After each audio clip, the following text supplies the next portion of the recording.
Hello there, and welcome back to the Agostino Zinga Show with your host, Agostino Zinga, and this is episode number 957. That is Nuevo Cinco Seis of the Agostino Zinga Show, coming at you live and direct from an undisclosed location somewhere within the depths of East London. How you doing? How you feeling? Great, amazing, good to hear, good to hear. How am I? All good, all things considered. I cannot complain. I'm going to knock out a bunch of shows today. I've got this particular pod I'm doing in stream. Then I'm running off to the gym, coming back, doing a long random show because for some reason Tim Paul, I wish Tim Dillon was on there. Tim Paul was on T5K this yesterday. For some odd reason, I'm not sure why Tim Paul was on there, but he was on there, so I can't wait to hear Tim Paul, Brendan Schaub, and Brian Callen discuss race and everything else in between. So I'm really looking forward to that later on. Make sure you tune into that on my random show channel. You can find that via my link tree. In my description of everything you listen to, you shall find a link tree. If not, just type in Linktree Agostino Zinga all in Google and you'll find that easily as well. But apart from that, I'm feeling good. I'm feeling fine. One thing I've been thinking about the other day, right? Randomly popped in my head, randomly came across my timeline. I was thinking to myself, you know what? I know there's a lot of conversation in some spaces, not everywhere, but I have seen some rumbling, some conversations of people talking about how easy attractive women have it nowadays when it comes to DJing. How easy women in general have it when it comes to DJing. Because in the age of social media, in the age of content creation, in the age of clipping, if you decide to lean in to what you look like, to lean into what God and what your parents blessed you with, there is a possibility, if you don't mind putting yourself out there, that it could maybe shorten the distance between you being a bedroom DJ and playing at some big festival stage. So then I randomly saw this clip on my YouTube short section of this one particular girl DJing while she was playing at Whore, that live streaming platform that everyone has boycotted now and kind of forgotten about, but it still exists. The one where they kind of film it in a quasi toilet. She's there, doing her thing, mixing and stuff as they record. And it's a clip they put out on socials. And I don't even think it's a clip on their channel. It's a clip on another channel, so it's going up on another channel. I'm sure it's probably going up on fucking IG. But the moment I saw it, it kind of caught my attention. It grabbed my attention. And it didn't grab my attention because of what she was playing. It didn't grab my attention because of how she was mixing. It didn't even grab my attention in terms of her enthusiasm and her joie de vivre when it came to what she was playing behind the decks, or just her general demeanor. What really caught my attention is what you will see on the screen once I press play.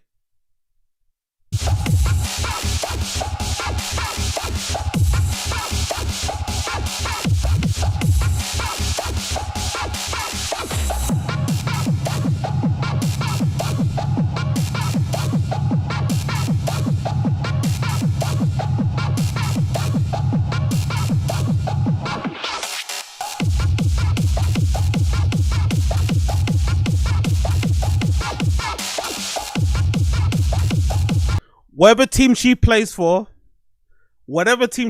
I support. I hope she wins the World Cup. I hope she wins a Nobel Peace Prize and everything else in between.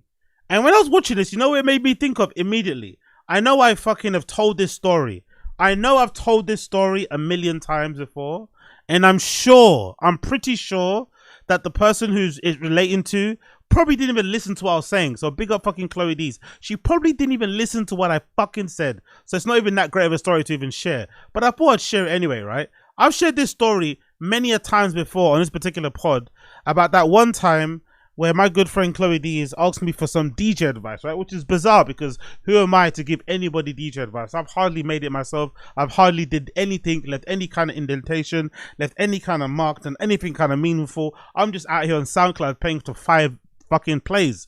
We live in that real life. But regardless, she asked me for some help. We spoke about DJing and career. This is really early on. Now she's gone and done amazing things. She's killing out there in America. Big up Chloe D's. You're my G. She's absolutely smashing it. But earlier on, you know, we kind of had a little powwow in my local pret-a-manger over some flipping bread, right?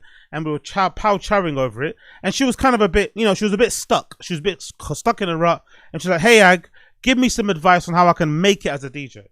And I remember saying to her, I was like, look, let's be honest, right? Let's be for real.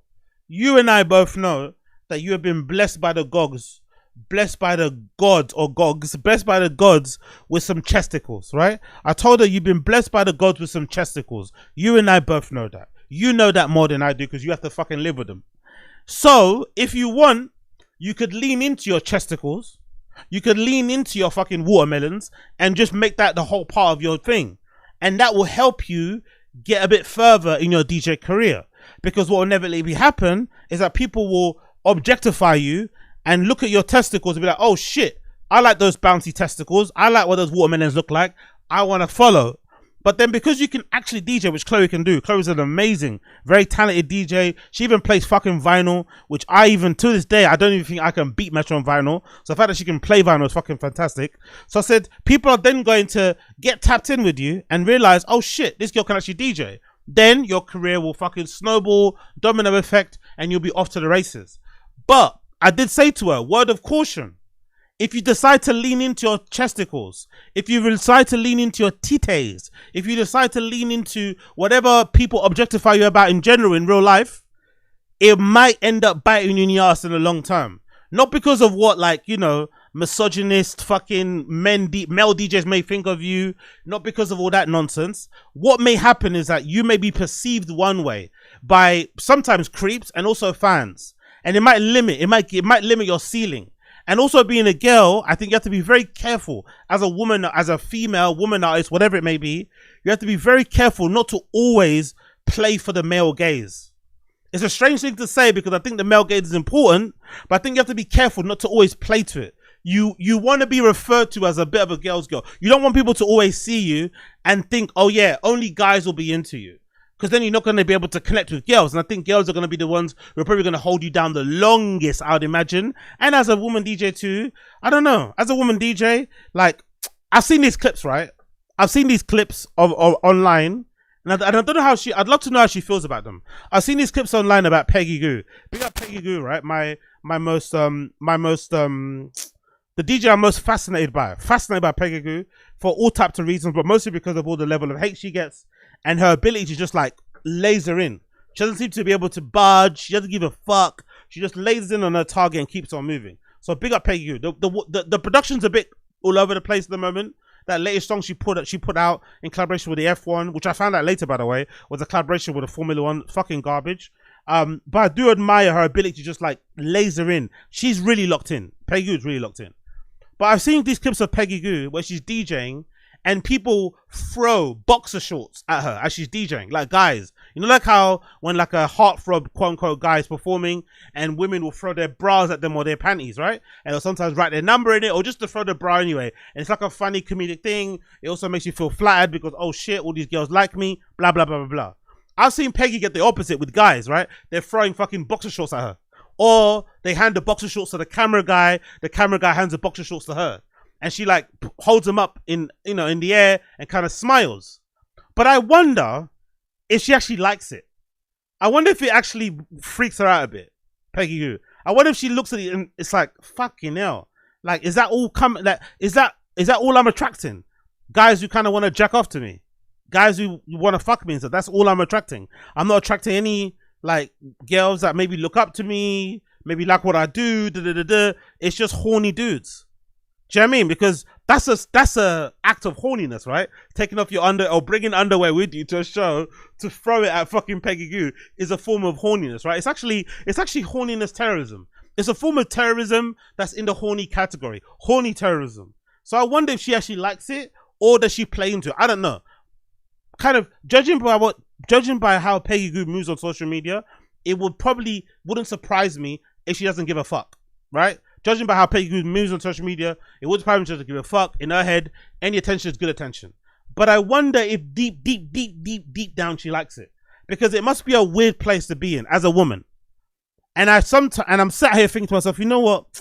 I think I slightly admire women DJs who don't lean into this. Because it must be really hard to resist the urge not to just like put on your tightest t-shirt, wear no bra, and just start recording your DJ sets at home, bouncing up and down as normal.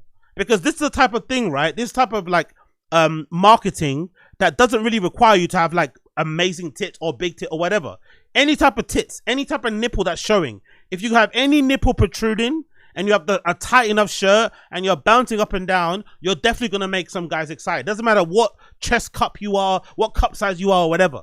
It's the one thing that all girls could probably follow. And most girls in the world, I'd assume, most girls in the world, most women in the world have a pretty decent, like, face beat up technique or whatever method. So if as long as you can make your face look a certain way and you put your tight t-shirt on, that could actually let your career blow. But are you okay? Are you okay with what may come after it? Because you might get some bookings, you might be all booked all summer, you might be playing on all the big platforms. You might be on Boiler Room, you might do all these fucking amazing things, play all your favorite clubs, you might get placements on certain mixtapes and stuff, but your DMs and your comments will be full of filth.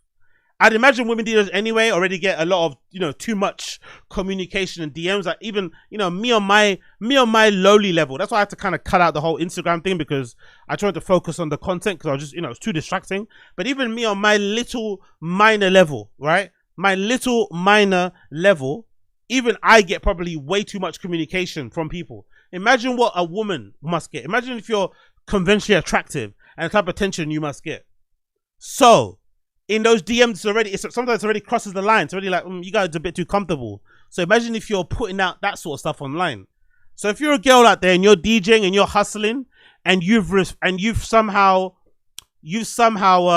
resisted, right? You somehow resisted the urge to go out there and fucking put a tight t-shirt on and bounce up and down like this young lady did, right? In order to progress your DJ career, I admire you. And everybody else on the scene admires you too, because it's really hard when you're out there struggling. You're trying to put out mixes, no one's listening to them. You're putting out edits, no one's playing them. Do you know what I mean? You're posting your stuff on Instagram, none of your friends are resharing it. It's just you on your own. It can be very tempting to sit there and think, you know what? If I put a tight t-shirt on and I start bouncing up and down with no bra, I'm gonna blow. But you have to be careful, because if you blow off the back of that, you might not like what comes after the fact, You might get blown on, if you get what I mean. You get me? Like someone might send you a picture in the DMs of them blowing something on your picture. And I don't think you want that. I don't think you want that. So be very, very careful what you wish for. Everybody out there, be very, very careful what you wish for. But it must be a weird balancing act of like, what do you do? Do you focus on that sort of stuff? Do you not focus on it? I think if I was an attractive lady, it wouldn't take too much, right? It wouldn't take too much for me to be an attractive lady. But if I was an attractive lady, I would steer away from it.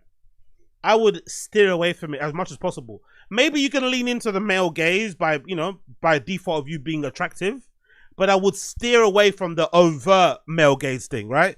With the fucking, with my bum flaps out, my, VJ flaps out, my nipples, that's a bit too crazy. You can still be, sexy and alluring and whatever, attractive without doing all that. Really, it's possible. I'm sure it is.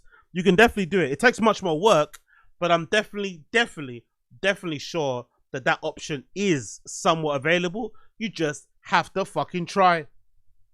Talking about trying and talking about other women DJs, can someone tell me what the fuck's going on with Sara Landry? And no one fucking lie. Can someone tell me what the fuck is going on with Sara Landry? Because I'm out here busting my ass, going to the gym, trying to cut out as much shitty food as possible, doing the whole fasting thing. Right, I got rejected for Ozempic the other day, and then I'm turning around, I'm seeing fucking Sara Landry look like this. What's happened to Sara Landry? Did she get Ozempic or nah? And I'm pretty sure she did, because the other day I just saw her looking the way that she did. She always does. And then suddenly she turns up and she's like just as skinny, if not a little bit bigger than fucking Amelie Lenz, who used to be a fucking supermodel. Like, come on, man. Y'all niggas are out here doing Ozempic on the sly, innit? Just acting like it's like, I love people who do Ozempic and act like nothing happened. They just pop out like normal with a jawline. They pop out like normal with a jawline. They pop out like normal with protruding collarbones. They pop out like normal with a fucking six pack. Like, come on, man. Come on now. Tell us what you did. Don't lie. Don't pretend. Because we all know what you used to look like. Okay? But the thing is, it actually worked. It works amazing. She looks really good here. This is a picture taken from Amelia Lenz's Twitter. It said B2B loading, so ready to return to Ultra Miami with Sara Landry. It's good to see, you know, the girls connecting, doing their thing. As you can see there from the picture, they both look fantastic. They're smiling, they're beaming. But one thing you notice, look at that. Sara Landry's waist is the same size as fucking Amelia Lenz's. You know, and that was never the case. Not that she was fat or anything, but that was never really the case when it comes to Sara Landry. And if you go on her IG and you scroll back enough, you'll see what I mean. I think it's a recent thing, judging by her IG. It looks like a recent thing. It looks like maybe, or maybe, you know what? I might take it back. Maybe it wasn't Ozempic, because I'm scrolling back on her pictures and there's quite a few here from, how long ago was that one? That was from July, and it looked like she was already doing something anyway. So maybe she was slowly, maybe she had like a backlog of pictures from like previous festivals she was on that she might have put out that didn't reflect what she currently looked like. And now we're getting like the final version. So she was little by little doing the work, it looks like. Little by little she was doing the work. Or maybe she's deleted all the other ones. I don't know. But it looks like little by little she was doing the work, because if you scroll back, March. Okay, I got a feeling some picture was deleted here. I got a feeling something was deleted, because I don't remember. Yeah, okay, this is what I kind of remember. Looking like that a little bit, okay? A little bit. I can't remember that and a few more. But now she stepped out and she just, you know, I'm seeing surfboards. That's what I'm fucking seeing. I'm seeing fucking surfboards out here. So Sara Landry's out here looking surfboardy. What you saying here? Married. What's this about? Off this weekend because my girl is getting married. And we are here. No, you don't. We are here in beautiful Florence. The girls. We're about to have a time. I don't think I've ever seen this city during the daytime. How fucked is that? I came here for love. Yeah, man. There's something going on there. There's something going on there, brothers and sisters. There's something going on there, brothers and sisters. No one wants to tell the truth. No one wants to tell the truth, but it feels like there are more people out there doing Ozempic than what they want to lead, on. They don't want you to know the secret. The secret source is a lot of people. Like, come on, bro. Come on. Someone tell us what's going on out here, bro. There's secrets happening within the DJ scene that no one's telling you about. There's some secrets. And one of the things that I've fucking found out, I feel like a lot of these motherfuckers are doing Ozempic, but they're not telling us. I don't know why they're not telling us, because we can tell. I don't know why they're not telling us, because we can tell. But I guess it is what it is. Big up Sara Landry. Big up Amelia Lenz. Big up, who's this? Clara Couve, isn't it, right? Big up Clara Couve. Love to see it out here. Holidaying, having a time. We love to see it. And you know what I also love to see, by the way? Just to give them credit. I feel like this younger generation are way more locked in with each other, especially the women. They're not as catty, the women. I feel like back in the day, that generation, you didn't really see a lot of pictures of Nina Kravitz hanging out with other girls, right? She didn't really seem to play too well with other women. But I like that the women are supporting each other. That's quite a cool thing. So big up the new women coming up, supporting each other. Talking about support. So I saw this really interesting clip, right? Big up Agent. A guy as a part of AMP recently came online and was talking about how he is feeling a little bit, he's in like I guess he's having like a midlife crisis to a certain extent, existential crisis, because I guess he's finally achieved something that he thought he could never achieve, which was losing weight, getting fit. He did his whole like fitness gym sort of stuff that he was doing that was really fun to kind of check out, weighing himself and, you know, eating right, blah blah blah blah blah. And I guess with that achievements kind of, you know, crossed off, he's realized there's nothing else left that he kind of wants to do. And he's kind of coming, you know, to the realization that maybe buying stuff and being materialistically obsessed and stuff isn't as great as it's all cracked up to be. But then I've got some thoughts and opinions about this. So this is Agent shares that he's stuck in life at the moment as he's achieved everything he's ever wanted as a kid. Let's play the clip. Gang, like, I got like 5 homes and 8 cars, bro. And none of it matters. Do you get what I'm saying? Like, I don't know, like the last few months I've been doing a lot more charity stuff like that, like doing more for others, and that feels better. Not only does that feel better, but I'm doing something with it. So I'm not saying like I don't want a fast car, gang. Obviously, bro. But like I'm looking at myself like, damn, what am I doing, bro? 5 cars and 8 cars, 5 houses. Doesn't even have enough houses for each car. Stuff like this I can kind of admire and I can kind of respect, but I also feel like a lot of this type of advice for the common person who's just trying to balance their bills, who's just trying to make sure they can eat, out a few times a month, who's trying to ensure that they can afford to go on holiday, who wants to be able to buy a new winter jacket, who wants to be able to take their, wife or whatever out to on vacation or on a honeymoon. When they hear people like that, it sounds a little bit detached from reality, innit? It sounds like you're a little bit up there with your head in the clouds. Because a regular person says that, hey, I'm more than happy to take those things off your hands if they don't make you happy. But I guess the problem is that we as people in general, we probably attach way too much meaning and importance to those material things. Especially, unfortunately, us niggas, as Young Thug would say. We probably have a weird association, attachment to this idea that if we have material possessions, that definitely means that we've achieved it, we've made it, our life is worth something now. Which obviously isn't the case. Your life is worth something, whether you're rich or poor, in the grand scheme of things.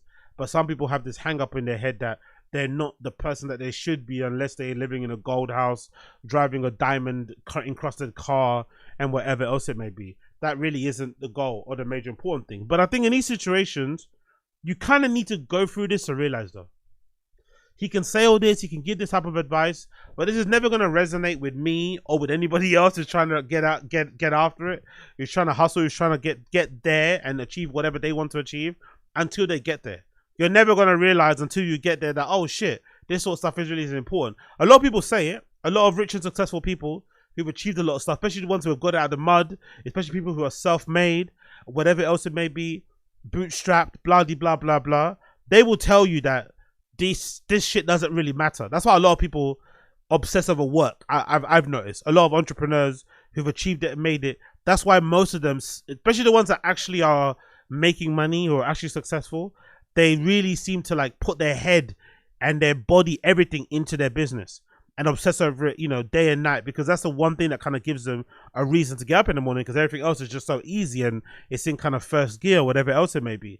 But again, you need to go through that. You need to first have a successful or mildly successful business to first realize, oh shit, all of the fancy things that I wanted, all the things that I desired probably aren't the greatest, or maybe don't really give me that level of fulfillment. The only time that I feel like I had a similar type of experience, similarish, was when I was working at Mastered, actually, the company where I was in charge of putting together the curriculum for that Virgil Abloh program that I post on my YouTube. RIP to Virgil Abloh. Me and this guy Dariush, we basically created a whole curriculum, which is funny. Me creating a curriculum and having no fucking teaching experience whatsoever. But we created the whole curriculum. I was in charge of booking most of the guests, if not all of them. So I played a huge part in kind of putting that whole thing together.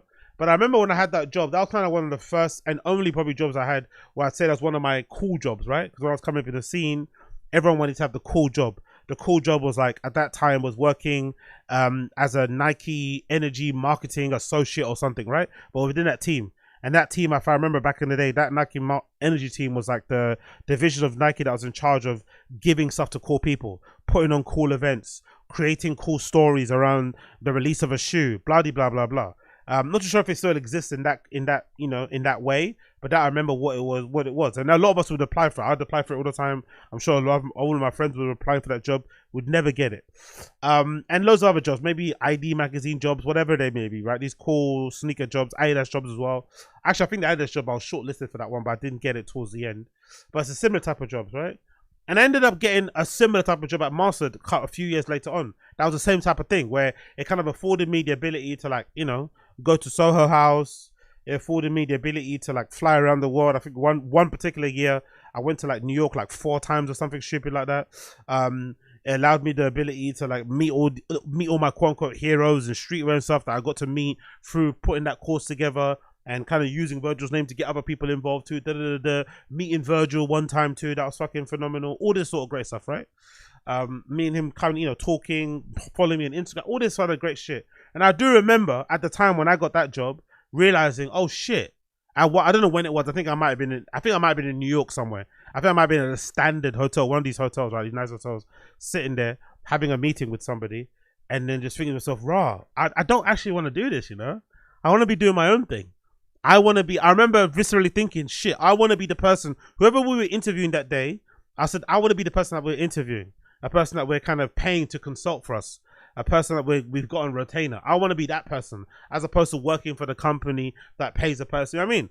But you have to go through that first, because when I was younger and shit, I used to think, oh shit, I want the company card, I want the company phone, I want to be able to get, you know, to get picked up at Addison Lee cabs and shit, have the laptop under my arm. But then when you get there, you realize it's not always cracked up to be, you know? It's better maybe to do your own thing or whatever. It's up to you. But I still think that advice won't land to anybody, myself included. It wouldn't have landed until I did it. Until I did it. So as great as it is to hear, I think you have to go through the shit. You have to first try to achieve something phenomenal, something crazy, whatever it may be. Buy the fucking, you know, 17 cars and 14 houses to then realize, oh shit, I've got way too many cars and houses, and then you get there. That's what I personally think. But I could be wrong. I could be wrong. There's also another video here, courtesy of Agent, where he speaks a bit more about a car that he's giving back. No, a car that he's selling, sorry. A car that he's selling. Agent's got a Ferrari F90, again, SF90, sorry. I'm not the most familiar when it comes to cars, actually. What does that car look like? I'm not really the most familiar when it comes to cars. What does a Ferrari SF90 look like? Is that like a coupe? Oh, that's a nice car. Don't get me wrong, it's not the most attractive, you know, it's not the greatest. I think these newer design Ferraris don't look that great, do they? It kind of looks like a Mazda, if that makes sense. Is that fair to say? Is this fair to say a Ferrari SF90 looks like a Mazda? I don't say it looks like a Mazda. It's giving Mazda, Honda vibes, you know? Hyundai. It doesn't look like a Ferrari to me. I don't really like it too much. I prefer the older models, you know? Maybe, but what do I know? You got to have one first to prefer, I guess, right? But there's another clip here of him talking about the car that he's about to sell, the SF90, because again, he's in a different place in life. In life, man, things come and go. But I think it's necessary, though. You know? I'll tell you this. I was thinking about it for a while. For like 5 months. So, bizarre that it's finally happening. And it's like, no, I don't want a McLaren. I don't want a Lamb. I used to want a Rolls. I don't want a Rolls. I don't want a Koenigsegg. I don't want another Ferrari. Like, I'm just content, bro. Like, I don't want more. It's weird, like, even when I got this car, it didn't, like, I still wanted more for a while. So it actually is a little bit of a relief to be okay.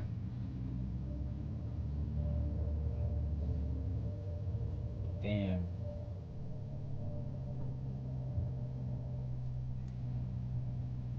That's right. Oh, I'm gonna miss these turbos, man. I'm gonna miss these turbos. So, you know, you hear him driving the car, you know, having this reflective moment about the car, not wanting more. And I don't know, maybe because I'm not the biggest car guy, but I've always been confused why people buy so many cars when you can only drive so many. It's never really made any sense to me, you know? You may be better off just having like a strong 2-car collection. Maybe max even 3, but I say 2's enough. A 2-car collection might be enough. Maybe a car that you can whip around on the weekend and your daily driver. You don't really need to have more than that if you've got money. I think the real wealth, the real luxury, the real richness comes in your ability to travel and post up in different places, you know, replace things that drop of the hat. But I don't think holding on to 8 cars would be something that I would be really down for, you know? It seems like a complete waste of time and money, personally speaking. But then I guess, you know, if you've got the money, you know, you like these streamers, right? Like, who's this? Let's look at Agent, for instance.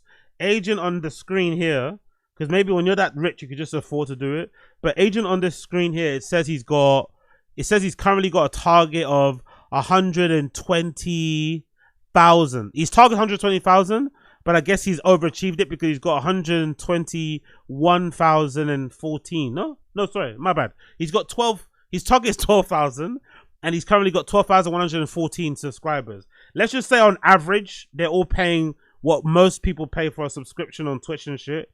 Let's just say they're all paying $4.99, right? $4.99. Let's times that by 12, 14, or 1,214, and it comes to 60,000. Now that's without obviously, Twitch taking their cut, conversion rates. Some people might have higher fucking tiers or subscriptions, but on average, it seems like he could be making anywhere from like 40 to 60 grand a month. Maybe when you make that kind of money, you can probably afford to just like spunk it on like crazy cars, because you're going to get re-upped anyway, right? If you save a couple of paychecks to buy a crazy Ferrari, you can kind of justify it, because by the next month or the third month, you're going to make enough money to kind of live off anyway. You're going to be more than good for another year. Do you know what I mean? Like, I'm sure most of us, myself included, could easily make 60 grand stretch for a year, let alone for a month. So, this guy just buying these things because, they have a lot more disposable income. But then the weird thing as well, there's these guys too, at the top level, like it doesn't really change, I've noticed, when it comes to content. Like, I think I stream a lot, but every time I'm checking YouTube and I check the live tab, or sometimes if I'm browsing Kick and stuff, the same people who are on these fucking, or who are on your feeds are the same people who are streaming live. So it's not as if when you get more successful in streaming that you can suddenly stop making content. You can't. Once you're in the fucking rotation, once you're in the fucking rat race, when it comes to content, myself included, you just have to keep running. There is no stopping. You stop, you're dead, So it's really odd. It's like you got all these cars, you have no time to drive them. If you take the time to drive them and live outside and touch grass and get back to reality, suddenly people stop caring about you. They go on to the next person, because this whole industry is about what have you done for me lately? No one gives a fuck about what you're going through. Keep making content. So it's a strange place to be, which just makes you think, like, why would you even buy that many cars? Like, at max, I would have 2. I'm not really into that cars that much anyway, so I'll probably have 1. If that. I don't even have a license, so I can't even think about that. But it's not really that serious to me, It'd be more, more of a desire, more of a need, or just a need, and not even a want, a need to have like a warehouse where I could just like, do content and make stuff in, as opposed to just like driving around in like expensive cars for the sake of it. But I guess, once you've always dreamed of it, is a thing. But you have to commend him for noticing that that's not him anymore, and he now wants to change. I think that's a really cool thing to see. He's noticed that that's not him. It's not serving him anymore, and now he wants to change. So big up Agent, big up Blood Clot Agent. But one thing he did speak about that I thought was fucking awesome was how impactful and how proud he is of his weight loss. And this is fucking fantastic to hear. So he's not that, it seems like he's kind of over the material possessions, but when it comes to talking about his weight loss and stuff, he seems like he's really fucking glad and happy, which is fucking cool to see. So big up him. And again, it goes to show you just how impactful stuff like that is compared to, buying a lot of expensive stuff. It seems like he's way proud of himself for losing weight than be able to afford a Ferrari. Fucking incredible. I have been crushing it. I've been crushing it with the weight loss. Honestly, I'm actually like, for the first time in a very long time, proud of myself. Sick. I used to be a bitch. Like, food just conquered me. Like, I couldn't control the urge. Like, when I thought about eating, even if I said no then, an hour later I would lose. Like, that's just life for me. Like, my appetite, I always told myself my appetite is just too crazy. Some of these niggas will never understand. Like, but I never really thought I would ever get to the point where I don't really desire the bad foods no more. And that's kind of how I feel right now. I have been dialed, bro. And I've been so dialed, I even had to drop my calories recently, like 150, 200. So, all that being said, I have been doing fantastic. I'm still happy with my progress, as by November is in full effect.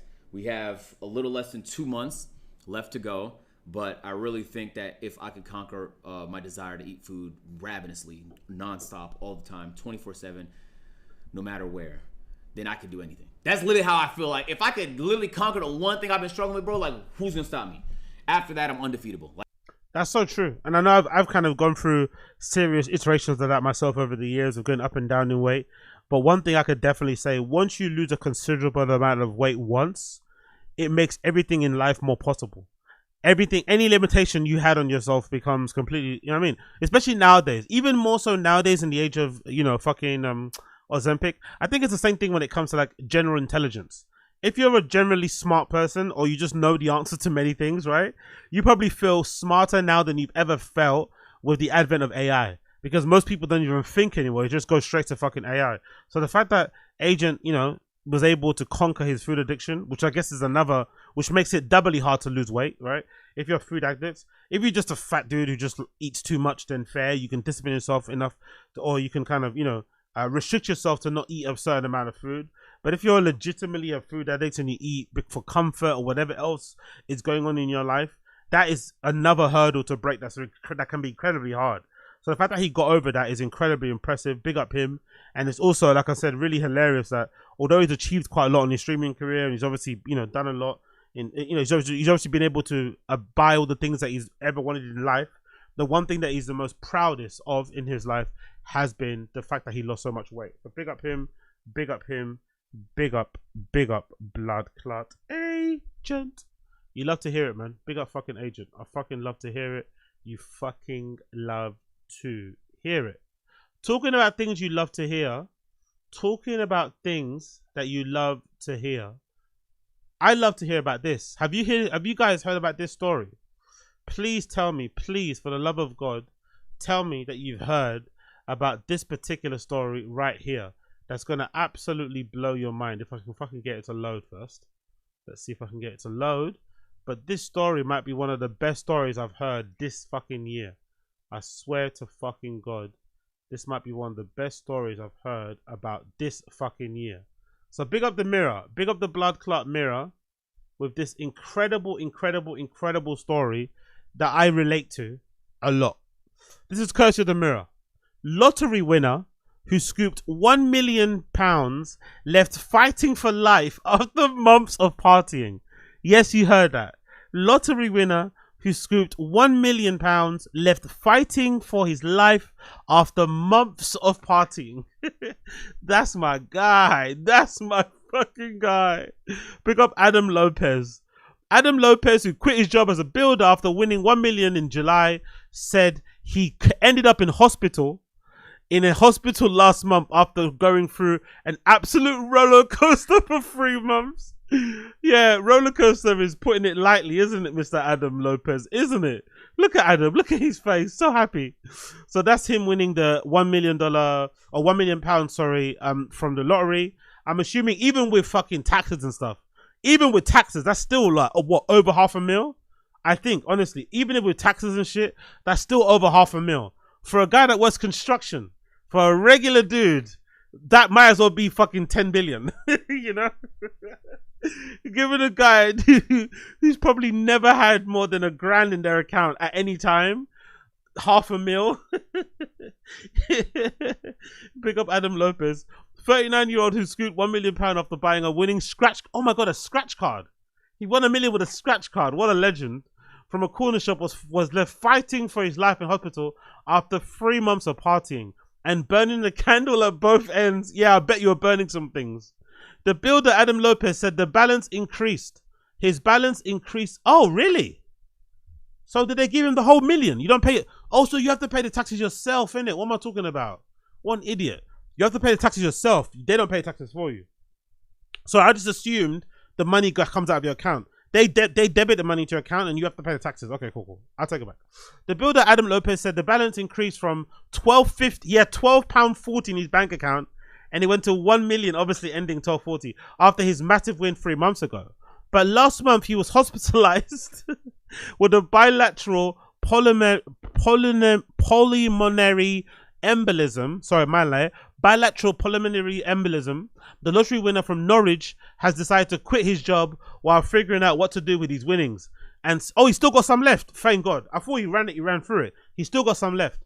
And since July, he admitted that his life had been an absolute roller coaster, which consisted of partying excessively. Big up Adam Lopez. That's what you're meant to do, bro.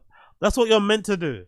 All these people are like, oh yeah, I would give my mom money. I would do this. Like, okay, cool, you're going to do that. But what else are you going to do? Be for real. Everyone's got all these like egalitarian fucking, you know, humanitarian ideas. I would do this. I'd give money to Gaza. I'll do this. It's like, okay, after all of that virtue signaling, what are you really gonna do? What are you really gonna do? Because I know what I'd really do. I know what I'd really fucking do. You know what? If you know, you know.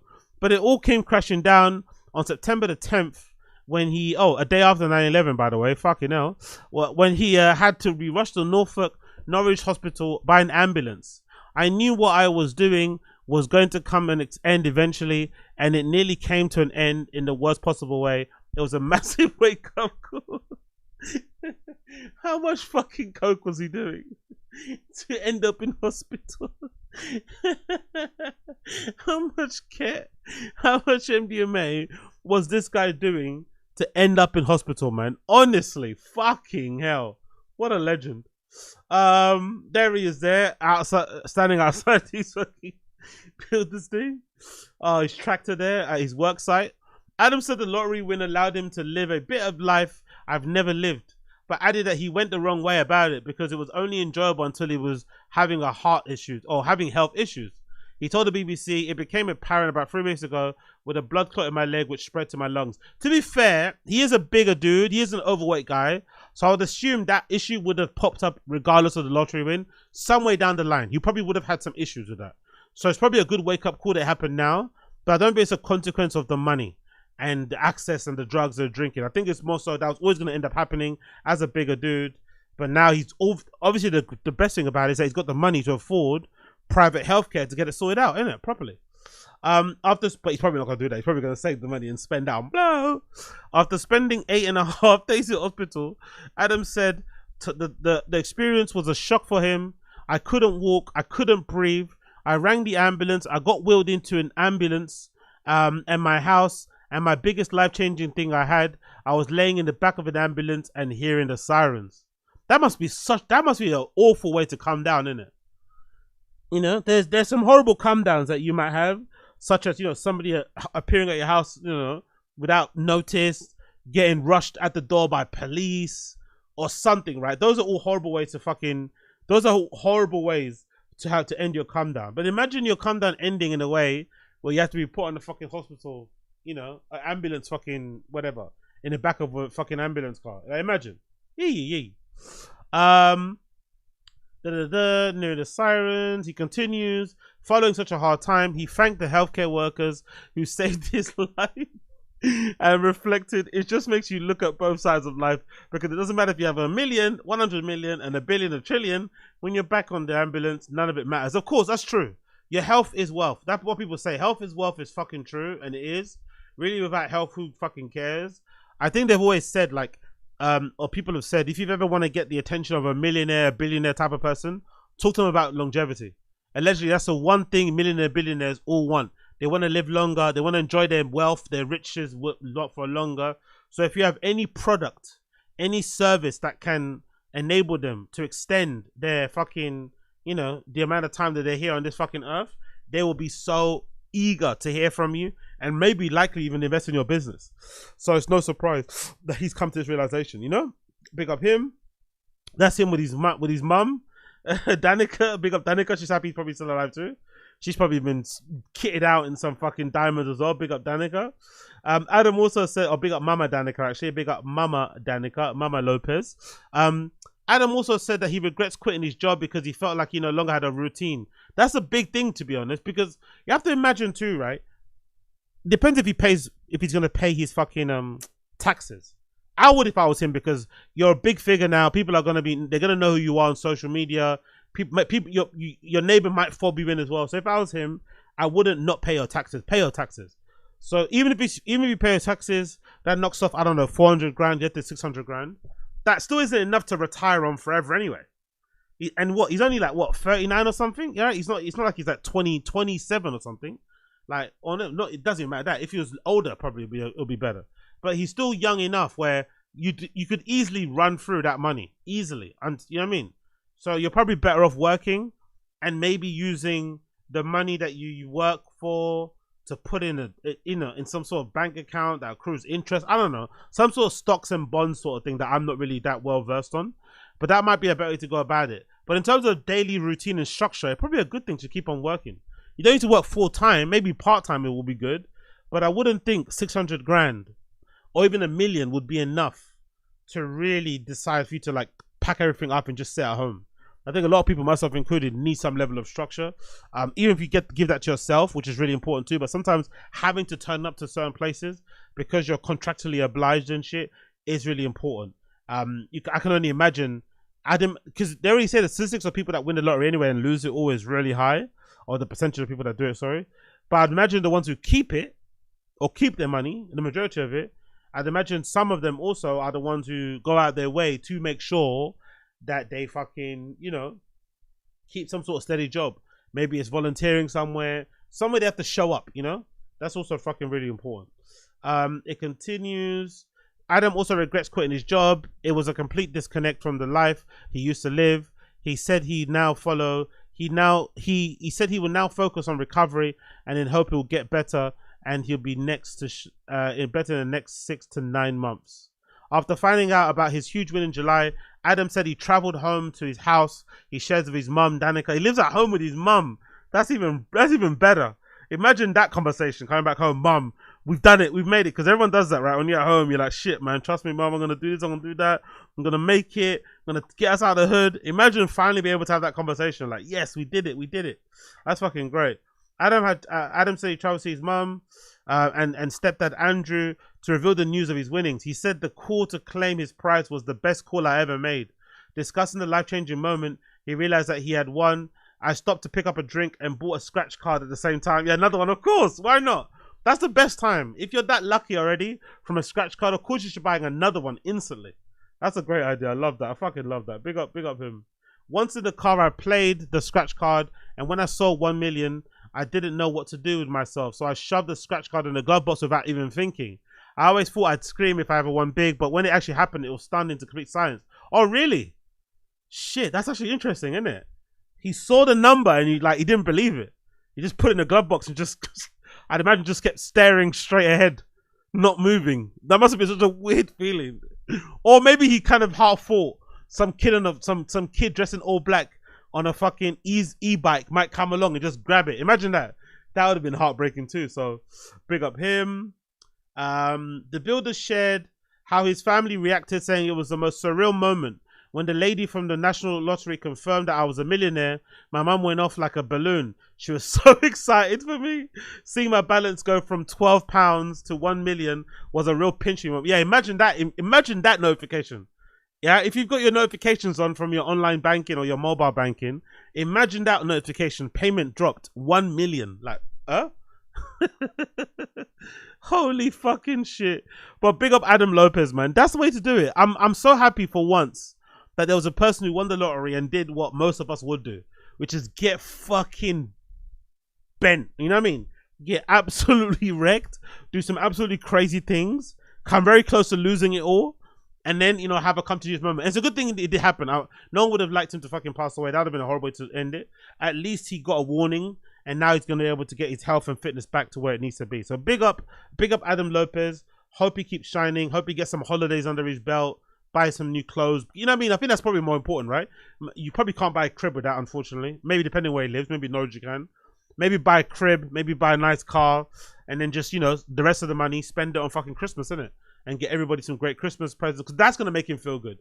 Being able to afford to be able to buy your fucking nieces and nephews the toys they wanted. Buy your mum the fucking Tiffany bracelet that she would. Whatever the fuck that shit people want. You know what I mean? That's going to feel fucking good. I'd imagine so. Especially after he went and blew loads of money doing all that nonsense stuff. So big up Adam Lopez. Big up Blood Clot Adam Lopez. Big up Blood Clot Adam Blood Clot Lopez. Talking about bigging up. Let's also big up Stussy. Stussy have dropped maybe one of the most important, one of the most influential, one of the most gag-worthy, one of the sickest collaborations I've seen in a long fucking time. Stussy just keeps smashing it out of the park season after season after season. Like Stussy and Supreme are going neck for neck. They're going neck for neck, blow for blow, machine for machine. Stussy and Supreme are going machine for machine every season. I swear to you. Don't lie. And if you're out there and you're lying, don't even try and involve Palace and their nonsense in this, because Palace is washed. But Supreme and fucking Stussy are going blow for blow, and it's fucking great to see.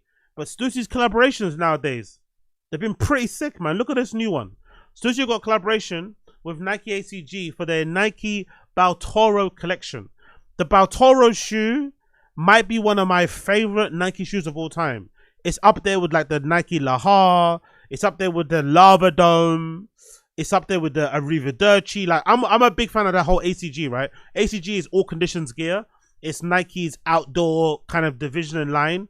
For some reason, it's never really come back into the popular zeitgeist for some reason. A lot of stuff that people buy from it are like vintage stuff. They do still put out some decent stuff here and there, but it hasn't necessarily, I wonder why it hasn't popped. Because I feel like ACG should have done the same thing that Oakley did. You know how Oakley's come back into the culture? Oakley's been reintroduced. It's been reloaded. They do a bunch of cool collaborations. The stuff they did with Brain Dead kind of took them to the fucking skies. Actually, you know, although I hate Palace, they did do a really good collaboration with Oakley. That was really cool. They did a really nice backpack and a couple of jackets. But Oakley have kind of smashed it. And they're kind of all conditions, outdoor gear with the glasses. They've got the collaboration now with Meta for the fucking display sunglasses too. But for some reason, ACG all conditions gear hasn't made that leap. I wonder why. Especially nowadays when people are running, everyone's doing trail runs, hiking and all that sort of shit. I'm surprised why ACG hasn't really kicked off. But anyway, regardless of not kicking off, ACG division makes some great jackets, shorts, jumpers, hoodies. But the best stuff they do is probably the shoes.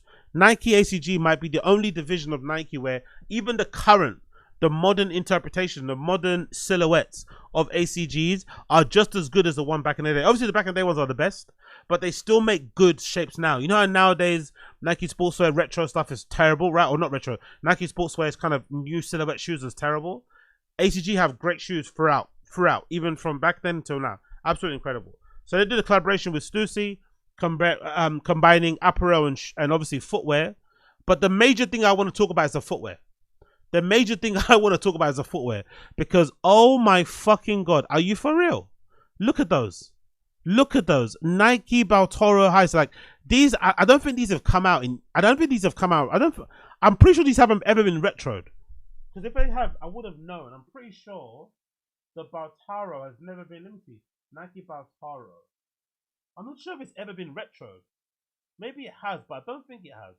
I think this might be the first retro. Yeah, I think this is the first retro. I'm pretty sure this is the first retro because the colorways that I remember are these ones here, right? These two colors which are you. I think I saw these back in the day on like Crooked Tongues forum, RIP Crooked Tongues. Back in the day on Crooked Tongues. Back in the day on like fuk.co.uk. Big up, fuck them, man. There. And that's about it for the most part, right? Those two main forums I used to kind of go on, and maybe Nike Talk when people used to upload scans, like, you know, magazine scans of like old Nike brochures, catalogs and shit, and you get to see all the amazing shapes of shoes. You see, the amazing silhouettes, amazing shapes, obviously, because, you know, the shapes back then were way better than what we have nowadays. But I don't remember these getting retroed, and these are so fucking great. They're like hiking shoes essentially, and they kind of look like a design that you'd kind of see from most hiking shoes nowadays. But I wonder if they've kind of taken the design from the hiking shoes you see now, or if hiking shoe companies are the ones that copy. I don't know which way it is, but still incredible color. These are to come, by the way. So we've got the Baltoro highs from Stussy, that are great colorways, but we still got these two to come. We've got these kind of gray purple joints, and we've got these fucking lilac ones to come. These are definitely going to drop, I think. That's what Nike does with retros. They'll always launch a retro with a brand, and then later on down the line, you'll get the GR, you get the, you know, general release will come out with everybody else. But this shoe is fucking hard. And Stussy have put together a pretty sick collaboration with fucking Nike on these. So we got, first of all, I think they come in all orange, if I'm not mistaken here. There's also a black and white pair, and there's also a brown pair. There's also sandals too, it looks like, right? There's also sandals with like a thick sole. There's great jackets and hoodies, but look at that brown pair, bro. Oh my God. Oh my God, brothers and sisters. Look at that brown pair. Look at that brown pair. Brown, all on top brown. The mudguard and the back heel and the heel tab or the heel cup and the eye lace stay thing is like a suede nubuck, maybe like a nubucky suede type of material. And then on the toe box, on the side panels, it's almost like a neoprene. I'm not sure if it's waterproof or whatever, but it's more like a spongy material, maybe a spongy material. But it's that's also a brown. but it kind of gives it a nice little two-tone effect there. Then you got a nice white swoosh. You got a solid black midsole and outsole. I think the outsole might have some speckles of white sprinkles all over them, and then you got black laces. Like, that's a classic outdoor colorway, classic boot colorway. It looks so fucking hard. And then the other colorway that I really like in terms of those shoes is the, like, look at them, look at that with the all gray sweatsuit, with the all gray short sweatsuit. Look at that. You got the, I have to get these. These have my name on. These are like made for me. These are legitimately made for me. I have to get these. And then there's also a gray pair. They kind of remind me a little bit. The gray pair kind of remind me a little bit with that colorway of the Yeezy Desert Rat boots, right? One of the best, actually, maybe second only to the 700s. Might be one of the best silhouettes that Yeezy's ever done. That Desert Rat sort of like boot thing he did was fucking phenomenal. Obviously, it didn't really hit with people for some reason, and also when more colors were coming out, his sort of stock was kind of dwindling. But I remember Ye had a similar colorway on his Desert Rats. This kind of like grey slate sort of colorway going there all over, one tone. And then also, if I'm not mistaken, so that's the orange pair. I wonder why they did a random orange pair. There's a random like bright orange pair. That's fucking hard, don't get me wrong, but it's kind of random. All orange as well with. And then on the back of the heel, you got the Nike Air or the Nike tag. Sorry, Nike Air, I think written, or Nike with a swoosh, sorry, written in white. And then you've also got a black and white pair, which is again another pair I might have to get too. Black and white is all leather. I maybe would have preferred this if they did it in suede too, but the black and white is all leather, and it's got a nice little detail here that we haven't seen in the other pictures. The heel tab says Stussy. So, you know, that again, like, I love how nowadays collaboration shoes, they don't just let them change the colorways. They also let them have their own kind of labels and brands in places, right? So you can kind of really denote or really tell the difference between, you know, a GR and obviously something that's limited edition. Because these look so fucking good. So fucking good, bro. Like, oh, like honestly, I'm so hard right now looking at these. I swear to God. And there's also a brown, there's a brown pair the girl's wearing with some navy pants. Looks fucking phenomenal. Like, oh, when they say they're gonna drop the whole thing, collection's dropping on the 10th in Europe, North America on the 10th as well. 10 a.m. PST in America, 10 a.m. CET in the UK. Photography by Atosh. Who's that? Antosh Simosko. Again, you smashed it, whoever you are. Antosh Simosko, you killed it. And styling, Landon Ebling, you also killed it. The styling is great. The photography is fucking phenomenal. I wonder what that jacket is there. Is that like a North Facey type of jacket? Look at that jacket there. Or is that like with a hood as well? That jacket there is phenomenal. I'm not mad at that at all. I ain't mad at that at all. That zip up as well, I ain't mad at all, to be honest. That zip up I'm not mad at either. Oh no, that's a jacket there. Yeah, I ain't mad at that at all. That looks like sand dunes. I wonder what that print is. Maybe I would have preferred another pocket up here. A pocket to kind of, some chest pockets to put your hands in, right? But there's some 3M piping on the sleeves, on the chest. There's some print here going on. I'm not sure if it's like a sand dune print or something else, which I'm not too mad at, in brown. There's also a hoodie as well. It looks like a thermal hoodie here with all the dots on it. You've also got looks like a thermal jumper with also the Nike and Stussy branding on the back in the boxes, which kind of harkens back a little bit to like I think Nike Tennis had a similar sort of logo. The Yale Tennis Nike logo had a similar sort of thing too. But I think that was like a vertical rectangle or something. There's also, is that green jacket part of it? I'm not too sure if that green jacket she's wearing underneath is part of it or not. But that brown hoodie is not too shabby. Is it double zip? Maybe if that brown hoodie is double zip, that might be a good little cut there. Oh, is that the thermal top? Okay, the thermal top that I was looking at, is that it or a different top? There's a top here that's like neon green. That's beautiful. Oh, I would have loved it if they did the boots in this color, man. I wonder if this, maybe that jumper is going to come in orange, but I would have loved it if they put the boots out in this color. Like this brat neon green orange. Oh, this brat neon green. Imagine if they made those like that. Like those, oh, so hard. And then they've also got some pants as well. Some track pants, I guess, with a zip that runs all the way along the side, which I'm assuming it's probably a ventilation thing. I don't think it opens to expose your leg. I'm assuming it's probably some ventilation thing. So it's probably when you zip it up all the way up to the top, there's some like basketball short type of material with mesh holes in it as well to allow you to ventilate yourself. But these are the ones, man. Oh my God, they're so fucking hard. I want these so badly. You do not understand. how much I want these shoes. I'm gonna try and get them on the day of release. It's gonna be unlikely because I'm sure people are gonna be able to buy. I don't know. I wonder what their appeal is gonna be of these. I don't know. I would love to know. But I think if you're a real ACG head, you're gonna love these. If you're a real ACG head, you're gonna fucking love those. There's also a fleece. Oh, that's nice. Is that maybe it's not? Maybe it's not. Okay, I think it might be Polartec. Whatever that fleece is, it might be Polartec. Is it Polartec? No, it's not. I don't know what that. I don't know what the material is. It looks a little bit. That's the funny thing with ACG. The sizing is a bit weird. Like it looks a little bit frumpy, innit? There's loads of extra material. It looks a little bit like bad, like unnecessarily bad. Like once you wash that, it's gonna look like a fucking kite. You know?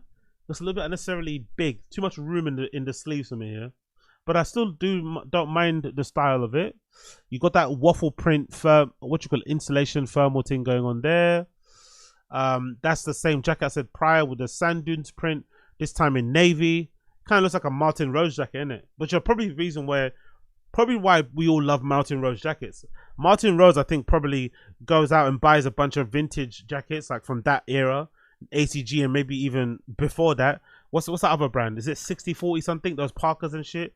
She probably goes and buys loads of vintage Parkers and then just instead of improves them in the modern way, shape wise, material wise, because that looks like something Martin Rose would make.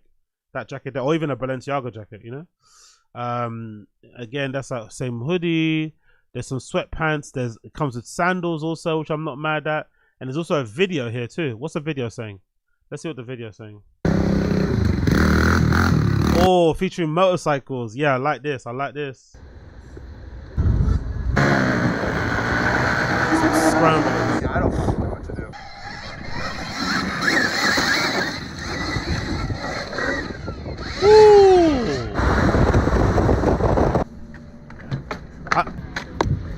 Is that sound? Are they electric? That sound I could hear. Are they electric? Are those bikes electric? That's pretty sick. I didn't know they make electric scramblers. It makes sense though, because all those kids that steal people's phones, they usually have scramblers that look like. They usually have bikes that look like scramblers. So maybe that's the thing. These cut back all the way. Okay, no, they're putting some fuel in there. I see that. Making eggs. Oh, look at the orange ones. You know what I'm loving now. You know what I'm loving now. You know what I'm loving now. I've noticed this is a thing going forward. It feels like there's a thing now with a lot of brands using models who are actually wearing the shoes day in, day out.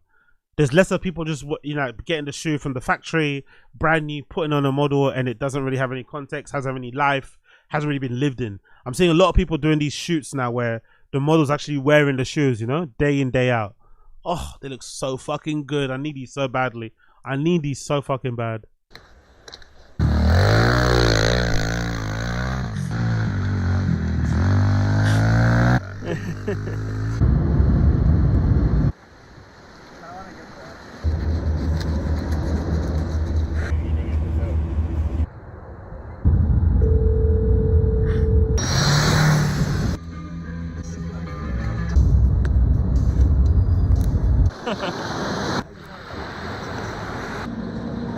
Make them all fresh. Get the face all fresh.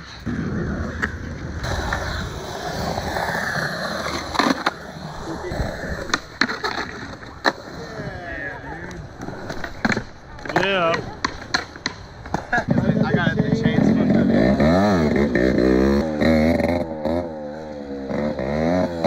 Oh, look at the black ones. Oh no, there. Look at the black ones too. Oof.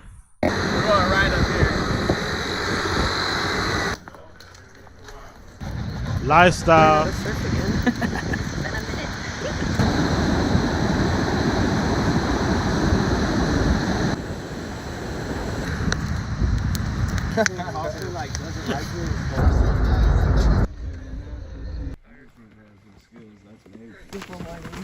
That's a jacket. The jacket looks sick as well.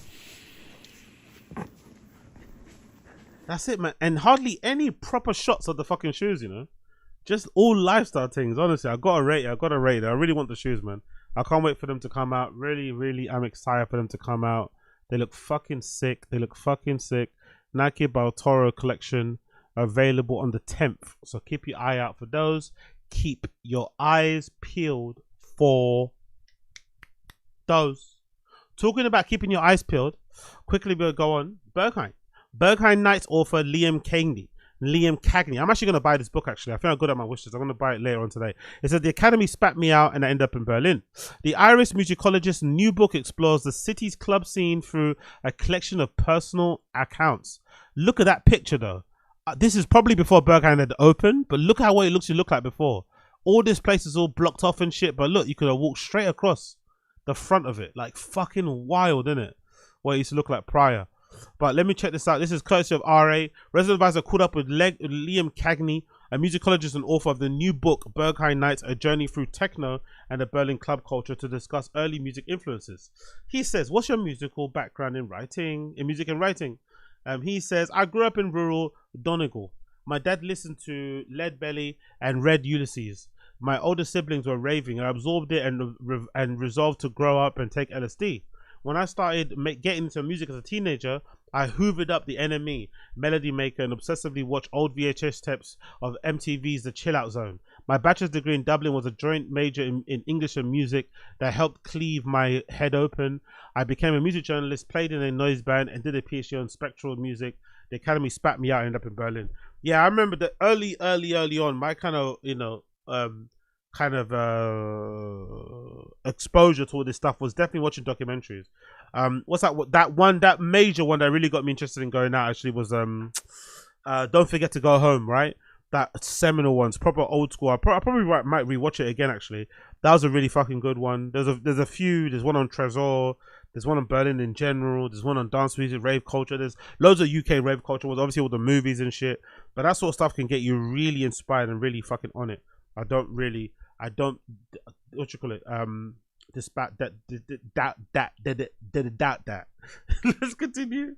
When did you move to Berlin, and when did you start frequenting Berghain? How would you describe your relationship with the club? He says, my relationship with Berghain has been off and on since 2006. I feel you, man. I feel you. I've got some videos in my library, some titles of like, I'm never going back there, and then next one, I'm back there and it's the best club ever, you know. I've had the same thing, even with Fold, actually. You know what I mean, love and hate relationship, mostly because of my own fucking stupid neurosis, but yeah, it's amazing. Flowers, falling out, sexy weekend breaks. One night in 2006, a group of us were brought there by a friend, stylist Jackie Taylor. The techno floor was 99% gay men and the club mostly German speaking. It felt like the last days of the Imperial Rome. I went again twice when I briefly lived in Berlin in 2010, and then when I came back in 2016, and I started going regularly and became obsessed. I realized I was going there to figure out why I was going there and exercise in circular reasoning. Later I learned that I was neurodivergent as half of the club. Yeah, exactly. That's a good point. Honestly, the quicker you realize everyone in there is neurodivergent or just as tapped as you are. If you think you're tapped, right? I think I'm very, very tapped. If you think you're tapped or just, you know, maybe bordering tapped, you're on the spectrum of tapped, just accept everyone in there also is as tapped as you, if not more. It would make you be more understanding when people cut in front of you in the queue, although I don't understand that sort of shit. It will make you understand way more if the person in the Panorama bar treats you like shit. It'll make it more understandable if, like, your Maron's playing on the main floor and someone barges you and you spill your drink all over your new fucking dress, you know? Like, it'll make you understand more. It'll make you way more empathetic, as they say. It continues. When and why did you decide you wanted to write a book on Berghain? He says, I've been writing fiction for years. I was shortlisted for the White Review Short Story Prize in 2017. It gave me the confidence to write this literary book. There's an Annie Dillard quote, I like that says, you were made and set here to give voice to this, your own astonishment. It felt about time someone for posterity wrote about the Berghain to bear witness to whatever it is or was. Don't people nowadays love reading accounts of the Loft, the 1970s, Fire Island? It also felt like people rarely wrote about the music there, which is why which I was in a good position to do. Technoism as a mode of address was what I eventually arrived in at Berghain Nights, hence the book Sun Ra Epigraph. Afro grooves, Xanax weirdness. I tried to trace how it evolved and how it might mean. No, for sure, he's right.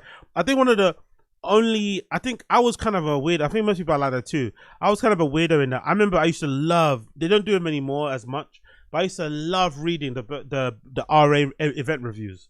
They had some really good writers back in the day. They used to write incredibly well about, you know, raves in general, especially Berghain or Berlin raves. And I used to love that sort of shit. I used to live vicariously through them. Or this particular account from what's his fucking name? I forgot the guy's name. The guy that had a beef with fucking Peggy Goo back in the day. He wrote an incredible article for Electronic Beats, EBTV. He wrote a really good article on like Grease Mueller and the beauty of that club and that scene back in the day. And it really, if you read it, it kind of transports you to that time so fucking easily. So it's good that people are, you know, the ones who are still alive, the ones who can read and write, it's good that they're trying to put some of that stuff into word, because that scene, that early 2000s scene, man, that whole, because I missed out on some of it, but I saw some of it as well. That scene was just, you know, you can't repeat that shit. It's nice to kind of put it into writing what it was. Obviously, it's changed. It's not better or worse. It's just changed. But it'd be nice to kind of put that into writing and, you know, immortalize it in some ways. It continues. Are there any Berghain memories that stand out for you? It says, yeah, Paul citing Sid Barrett, and walking out the club in 2006. Emma and I smoking many cigarettes together in 2010. Carl Craig playing a wanky set in Panorama Bar in 2017, only to be blown away afterwards by Omar S. Corridor moaning into the microphone over 7/4 beats on a Sunday morning in 2019. Beaming glitter balls as Eris Dew and Octa Octa played in 2020 CSD weekend. Honey Dijon the same day transforming in the main room into a giant instrument in relentlessly jacking groove. Zin's many friends in the toilet cubicles.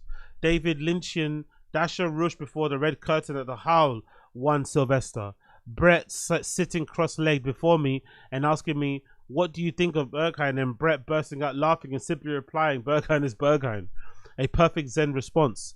Finding myself standing beside the owner one Sunday and wondering whether I should say something and then thinking better of it and keeping my mouth shut. Yeah, exactly. I would have said something and then I would have cried about it. That's what I would have done. I would have said something that I would have cried about. He didn't say nothing back. What are the top 3 sets that you've ever witnessed there? To be fair, I wish I could remember some of this stuff. That's why I like going out sober nowadays, so I can recall nights out. That's an amazing recall. I don't think I can recall those nights I went out there, unfortunately. What are the top 3 sets that you've witnessed there? My book explores other Berlin parties and clubs as well. I am suspicious of people who only go clubbing at, but to me too. Me fucking too. People that like, that's why I sometimes this is weird. It's going to be weird to say because I get in all the time. But that's why sometimes I feel a little bit sad for people who are like, who get really pissed off when they don't get in. Because it doesn't really matter if you don't get in. Like, that's one of the places like where it truly does not matter if you don't get in certain places. It's still gonna hurt, don't get me wrong, because you know you want to get into places, but it truly doesn't matter. Just go somewhere else. There's like a million other clubs open until fucking, you know, Monday. You're perfectly okay. But I think having a full itinerary of places to go to and then only ending up going to like 3 or 2 is a good plan too. I've done it playing my time myself. I've had this whole list of places I want to go to, like 79 million, and then you only end up going to a couple of them, but it's still a good plan. I don't think that's a bad thing. It continues. My book is about other clubs. It's a conversation to which I can't relate. I don't know what that means. Maybe that's Greek. It goes, Sheru played a wonderful house set at the not actually final Horse Meat Disco Berlin last year. By the way, I saw a post the other day about Horse Meat Disco New Year's Eve rave. I was wondering to myself, fucking hell, man, like, God bless Horse Meat Disco and those guys. They don't get their flowers. They don't get enough props for what they did for the scene, especially in London back in the, or just around the world in general, in terms of disco and shit. But they're not really the same anymore. So they don't have the same sort of punch or impact anymore. But they did a lot for the scene back in the day, bro. Big up Horse Meat Disco. Don't get your flowers, but you deserve them. Disco Dorum were always agreeably psychedelic, and I remember the fun of dancing of their set at the Cocktail de Mort. Yeah, big up Cocktail de Mort back in the day in Griesmüller. Oh, 10th birthday party at Griesmüller. Simon and myself in a grotty Lichtenberg warehouse on Sunday morning, with the sunlight pouring in, and some young DJ who wasn't on the bill decided to jump behind the decks, blasting out a gabba set with all of us party stragglers spontaneously jumping around doing silly dances. Such fun. Or if you want a Berghain one, Oscar Milera in 2022 and 2025. Oh yeah, true. Everyone talks about that 2025 set. Everyone still talks about that. It happened earlier on this year. Everyone still talks about that, to be fair. Even on the Berghain can be read it. Molten as a core, Summer Weird Planet. Has the controversy surrounding Berghain's lack of support of Palestine impacted you and how you perceive the club? He says yes. I don't think it should though, man. I think what's happened, right? But from the outside looking in, it feels like to me, Berghain's decided that they got too involved when it comes to when it comes to Slava Ukrainian shit and the whole Ukraine Russia war. Hopefully that comes to an end very soon. And it just doesn't. It's not beneficial for them to be involved in any way, shape, or form. They should be apolitical. The platform's too big. Allow anyone to come into your space if they want to protest and shit and wave a flag, whatever. If that's allowed, cool. Across the board, don't deny people the opportunity to do so. But I don't think they should be out here advocating for either party, either side, I don't think so. I don't think that's their place. I think you as a DJ, as a person performing, or you even as a club goer, if you have your own little protest that you want to put on when you go there with a pin or whatever, cool, do it. But I don't think it should be the club's responsibility to be out here protesting on behalf of Palestine. I don't think so. I could be wrong there, but I do not think so. And I think they kind of regret doing so with Ukraine. Not because it wasn't a worthy thing to do. It just probably, once you do it with one, you have to do it with everyone else. That's the problem. He said, yes, he has been, his way of perceiving the club has been infected by lack of support for Palestine. I've been going there much less, he says. So, yeah, but that's not really protest there, is it? I've been going there, it's been perceived, you don't like that they don't support Palestine, but you go less. You're still going. It's a shitty protest. It's a shitty boycott. If you're not going to go, don't go completely, but there's no like half stepping. There's no in and out. There's no like, you know what I mean? 1 foot in, 1 foot out boycott. Either you're all in or you're all out, in my opinion. I've been going there much less, he says. I'm not sure whether you can take Berghain on its own without seeing its silence within the context of the German state's broader moral failure. On the other hand, I find it hard to be on the dance floor around Germany-based white liberals who want to keep partying and pretending that they got no moral responsibility towards the victims of the genocide. Taxpayers' income is funding. It's disgusted me. Yeah, I get it, but again, I don't know. It's just unfair. I think clubs should be apolitical across the board. I think clubs should be apolitical. If you want to go in there and protest and do your thing, show your support, cool. But I don't think it should be up to the club, no matter who's funding, who isn't. No matter what they are in the country, in the world. When you grow up in Ireland, you know a bit about colonialism. My great grandfather was murdered in front of his family in 1922. I could go on. All that said, as tempting as it is to launch into a shaming or insulting people for having the wrong opinion as far as political organization goes, these days I feel like trying gentle persuasion is more effective. Exactly. As Emma Debiri and many others have noted, the only way we will affect significant political change is to create coalitions across identity groups rather than doubling down on division. Exactly. You heard that, Ravens of Palestine? You heard that? Coalitions, Ravens of Palestine. Not not canceling. They don't give a fuck. Ravens for Palestine don't give a fuck. You have to rate it. What are your views on the state of Berlin club scene since 2025? In 2025, sorry. He says, I remember going to my friends to an illegal warehouse rave in Berlin in 2008, and the bouncer shaking his head as he entered and saying in English, Berlin has changed. It feels like people have always been saying that. Nonetheless, many clubs are currently in trouble. Seeing Renate, Watergate, despite Schwoz, all closed this year has been really sad, but put to the sword by gentrification. There's also a ridiculous A100 motorway project that's threatening other clubs. The motor lobby in Germany is like the gun lobby in the USA. On the other hand, new parties keep popping up in some new clubs. A lot of young ravers these days are going to Pinky Promise, for instance, a party I'd imagine most veteran Berlin clubbers have never heard of. It's also worth remembering, historically, clubs tended not to have much of a lifespan. Exactly. That's something I always kept in mind. Danstera lasted 6 years. Osgood lasted 4. I think I remember reading a book about because I was obsessed about the New York club scene, bar scene, 60s, 70s, whatever, right? CBGB's era, Studio 54's era, beyond. I remember reading about that. I remember somebody said in a book, I don't know, it might be in a Studio 54 book, that scenes last 4 years. Scenes last for 4 years. Every 4 years there's a cycle through of new people. Whether people die or whatever, scenes only last for 4 years. So you've got 4 years to get the most out of it as you can. After that, it kind of cycles through again. New people come in, new inspiration, new this, new that. Aside from that, an anecdote. One time we were in the damp basement in was that Riga Straße with a simple pair of decks, a strobe light, and around 10 people. The Karen turned to me and said in her direct German way, "You know, this is how Berlin club scene started." That stuck with me. Get off the grid, support smaller parties, smaller clubs, grassroots events, Berlin nights and journeys. There, I'm definitely fucking buying this. It's available in the US from December 1st. The title is called Berlin Nights: A Journey Through Techno and Berlin Club Culture. Big up him. But I'm definitely gonna buy it. One thing I also realized, actually, over the years, that's definitely changed. Maybe it's a good thing because I don't know, because I guess they're happening and I'm just not aware of it. But I feel like there's not a lot of warehouse raves anymore over there. I feel like when I used to go over there for the weekend, there's always be a warehouse rave you could kind of go to. Nowadays, I don't really feel like there's warehouse raves anymore in Berlin. I could be wrong here. There's still forest raves. I saw the forest raves pop up from time to time, but I don't really see warehouse raves like the back in the day where it would be like in an actual warehouse, like an abandoned place. Somebody pops up speakers. Do you know what I mean? I don't really see that too tough. I could be wrong. I could be fucking wrong. I want to actually check out what's this party he mentioned called Pinky Promise.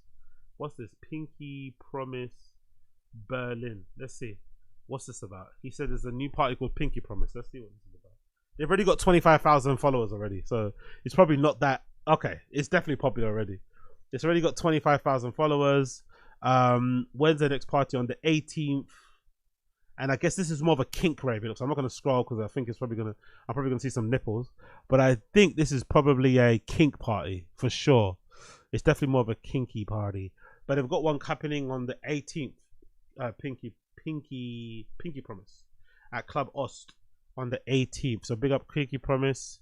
What's it? What they say? Calling all divas and degenerates. Our groove goddess has summoned you to the most scandalous soiree, dripping in shabby decadence and shimmering sequins.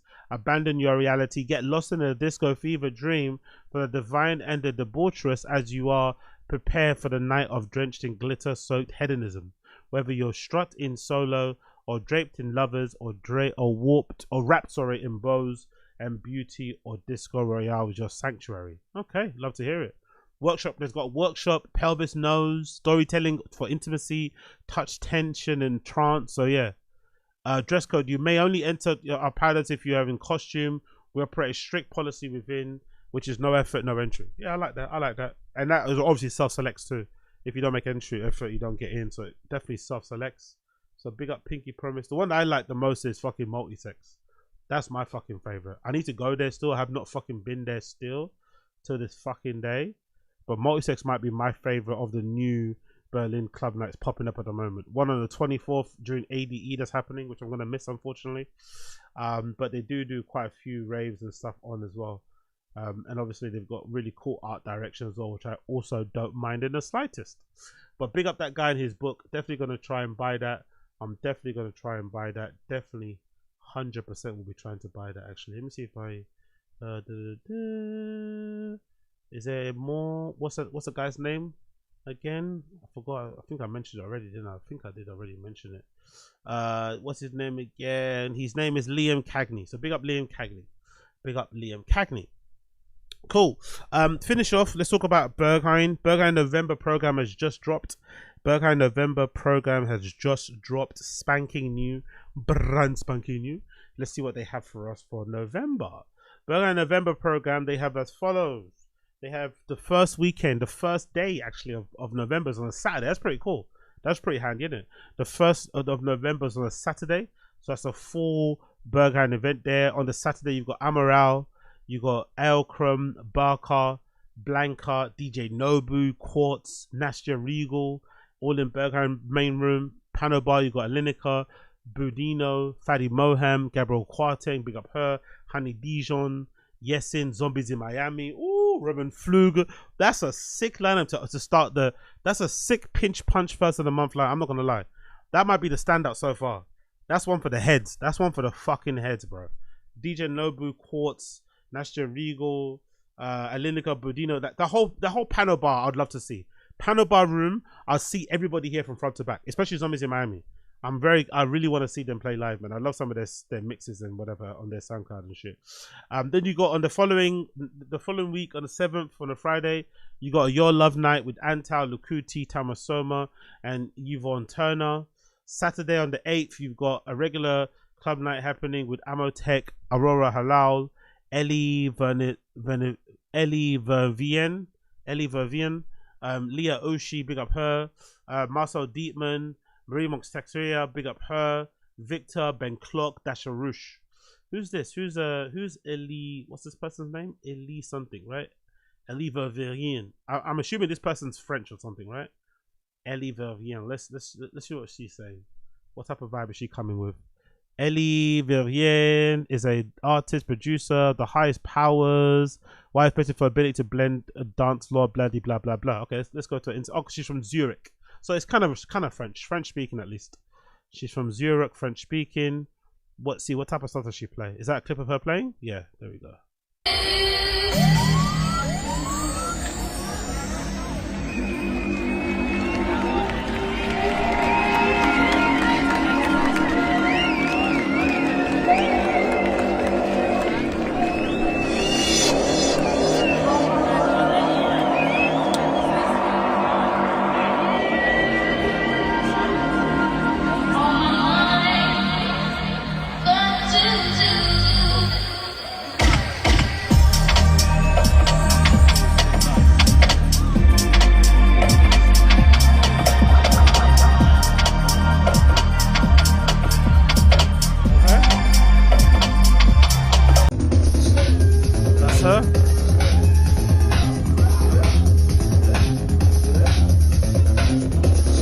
Yeah, she sounds kind of hard. I'm not gonna lie, she sounds kind of hard.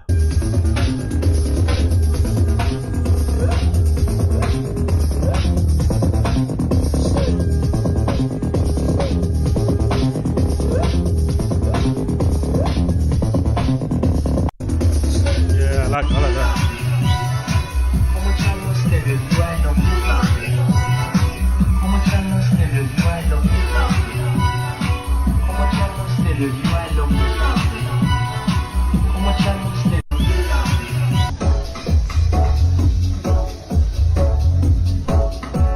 And she plays fucking vinyl. Oh my god, bow, bow, bow, bow.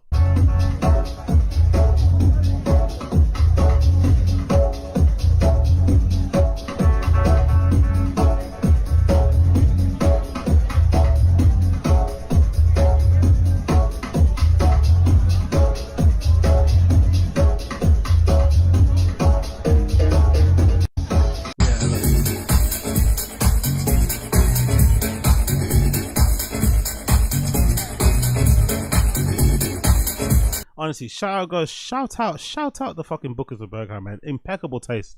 I never heard of this lady and she's absolutely killer.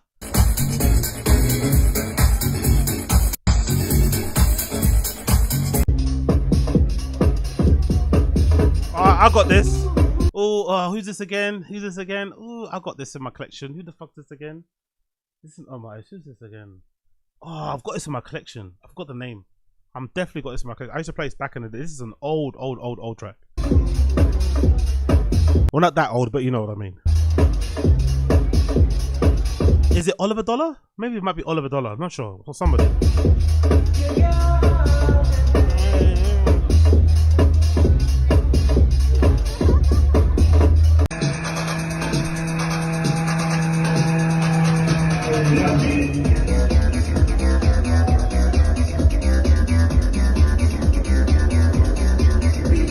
Hard.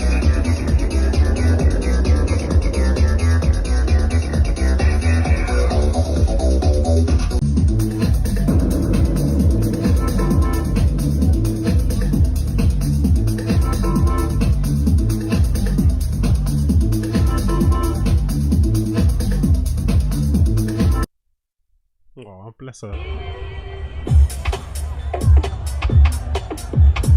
Look at that venue. Where the fuck is that? It looks like Club de Visionaire.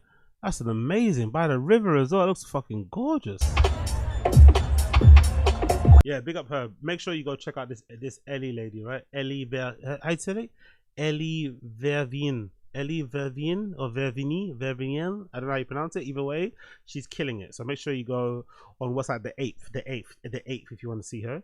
Then on the 8th as well, same night, there's FC Snacks, which is the mostly gay night or 100% gay night. Features Boris, Leon, Luigi de Venea or Luigi de Venenia, whoever you say that fucking name, sorry. Massimiliano Pellegaria, Ralph, Stastis, Tom Peters in Laboratory, which is my favorite room. Then on the 13th, you've got Hunger to Create, you got Aura, Rosa Damask, Solar X, Ladder, Dasha Roosh, and Lars Himmling. Which I guess is all them together, right? Ladder is Dasha Roosh and Lars Himmling together. And then you've also got a Reef Night on the 14th.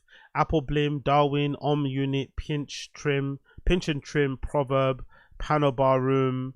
You've got Axel, Jasmine, Roscar, Smokey, and Tim Reaper. On the 15th, you've got regular Berghain night. You got Kirilik Kirilik playing, Alinata, Alton Bass, Answer Code Request, Jessie G. Jessie J, what the fuck's she been about? You got Norback, Tassa, Watai Regashiri, and then you've got in the panel bar you got Ash Shlolum, Audrey Danza, Gacha Bakaradze, Katie the Jesus, Kevin Yost, Nina Yamada, Orasi, Roy Perez, nice. Oh, bless him, he's still playing. That's good. Bless Roy Perez, he's still playing. That's good. He hasn't been fully cancelled yet. Big up Roy Perez. Hopefully he gets some flowers and cakes and some kisses or something, or hugs. He's gonna probably need it. He's going through it right now. I think it's kind of unfair how he's getting cancelled. I'm not gonna lie, because where's the path of redemption? You know, yes, maybe he did spend 7 years in the fucking Israeli Navy, and yes, he may have blown up a couple boats and shit, but I don't know. He's done some good since then. He put on some nights, you know, thrown some nights and given the money to charities and stuff that's helping queer people in Palestine and Israel. I don't know how long is enough time, you know. maybe there's not such enough time. I don't know. Either way, I think it's a little bit unfair. So it's good to see that he's still getting booked. Good. And Sven, who's that, Wiseman, is also playing then.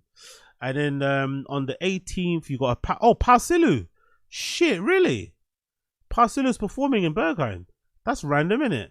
Although I'm not sure if he's gonna go, because I did see a tweet. I did see something about him where he said something like, "Oh, he's finding it hard to go." What did he say? I think it's about visa or something, right? Because I think he got recently released from prison, so maybe he's on some sort of license where he can't travel. But I did see him complain. So be careful if you're gonna go Parsilu. Maybe hold off until he confirms he's got his visa sorted out. Because it might, you know what I mean? It might be a bit annoying if you go there and it gets cancelled and shit. But Parsilu is fucking incredible. Big up Parsilu. Good to see him performing. Along with D Dot.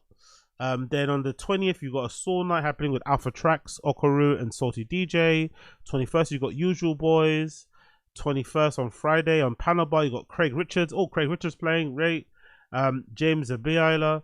Wow, so that's an old school night, isn't it? James Abiela, Lola Harrow. Panclarita, I don't know who that is. Paramida playing, I know who she is. Simone de Kunovic also playing on the 22nd. Oh, DVS1 playing, sick. You got Rumen, Damon Wild, DJ Red, DVS1, Edith Demin. Oh, that fucking lady. Fuck her forever. Hope she fucking loses her USB, or she doesn't bring her, or she drops her needle somewhere, or the fucking vinyl keeps skipping. I hope the vinyl skips the entire time fucking Jane Fitz plays. So fuck Jane Fitz forever. New was playing, Sandrin's playing, Parabar Room, you got Isoli, then you got someone called Jorkes, Natalie Robinson, N Baumeka, my guy, love him, the best. Paqueta, oh, isn't Paqueta Gordon the girl that used to always stream online? Is that who I'm thinking of? Is Paqueta Gordon that girl that used to stream playing like 7-inch vinyl back in the day? Is that who I'm thinking of? She'd be streaming she'd be streaming at home. Is that who I'm thinking of? Is that her? Yeah, that's her. Sick. No, is it her? Is it her? No, it isn't. It's not. I'm not sure if it is. Okay, Paqueta Gordon, I apologize. Maybe you're not the same person I thought you were. I don't think that's Paqueta Gordon. It might be somebody else. Maybe it's not Paqueta Gordon. I apologize. Maybe it's someone else. Is she not? She's not on social media. Shit. It's Paqueta Gordon. She doesn't have an IG. I love that. You don't really see a lot of DJs with no IG. Looks like she doesn't have an IG. Let's go on her Instagram, on her SoundCloud. Okay, yeah, she doesn't have an IG. She just has a SoundCloud, and that's it. But she has no Instagram. Interesting. Very, very, very, very, very interesting. No IG for Paqueta Gordon. I ain't mad at that at all.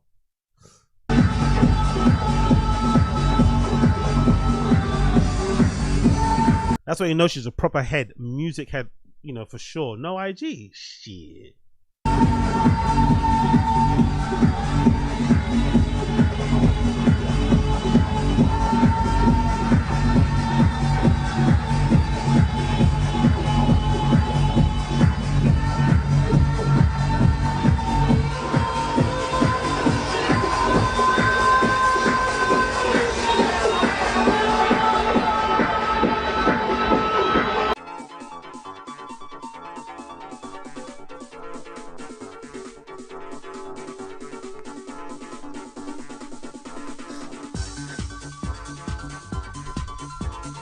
Honestly, that era of Deck Mantle in the shelter in that room with Boiler Room streaming, I wonder how many people. That's why people don't really give Boiler Room enough credit for. People don't give Boiler enough credit for breaking careers, making careers, because how many people that played. Again, obviously, if you're playing a Deck Mantle, you're of a certain level, you're gonna on your way to stardom anyway. But still, they put a battery in people's backs, man. Some people, they put a battery in some people's backs. Some people, you know, they got given a real power boost, a real turbo, a real injection by playing at Dick Mental in front of Boiler Room cameras under that fucking shelter, the iconic shelter fucking stage. They made some careers over there, man. I don't know who they're collaborating with now, by the way, but Dick Mantle, but it's not. I think it might have been Whore actually, but it's not the same.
She's kind of hard still. She's kind of hard. Pick up Paqueta Gordon.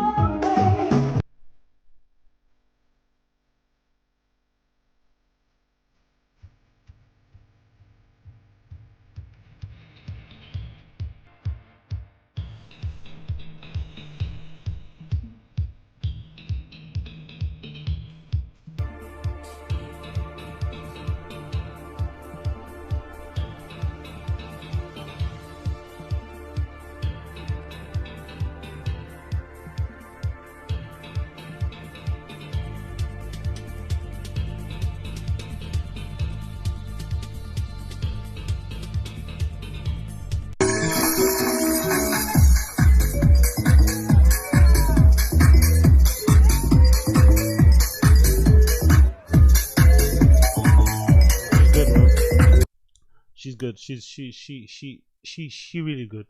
So big up Paqueta Gordon. Good to fucking see there. And Steffi, Sound Metaphors DJ is also playing. Oh, that's cool. Sound Metaphors DJ. That's awesome. I guess I must have made a good impression when they did that label night. Sound of event happening on the 27th, featuring DeLuca, Matisse Linney, Orbi, and Tudseti. A Live from Earth event happening also with Anita, Chloe. Oh, that's gonna be bad. That's gonna be full of people. That if you don't like TikTok techno people, don't go here.